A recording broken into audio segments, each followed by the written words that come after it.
Ahojte, tu je Terezia z Fame a dneska ti prezradím takú najčastejšiu chybu, ktorej sa môžeš vyhnúť pred fotením.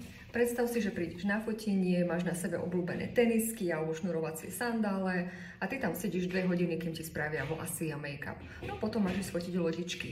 Dáš si dole svoju vlastnú obuv a automaticky ako ti budú vyzerať nohy. Budú tam ešte vyrazené teda ramienka, alebo otlačené šnúrky, alebo teda ponožky a ty máš ísť fotiť krásne lodičky, takže musíme tomuto predvídať. Ver mi, že žiaden fotograf alebo retušér nechce opravať tvoje chyby a on má dosť svoje vlastné roboty, takže odporúčame nosiť si nejaké svoje papučky na fotenie, alebo niektoré týmy aj majú také jednorazové papučky, ako máš v hoteloch a ty si hneď obuď. To znamená hneď po príchode na plác sa vyzuj, daj sa do papučiek, sprav si pohodlie a užij si to líčenie a česanie.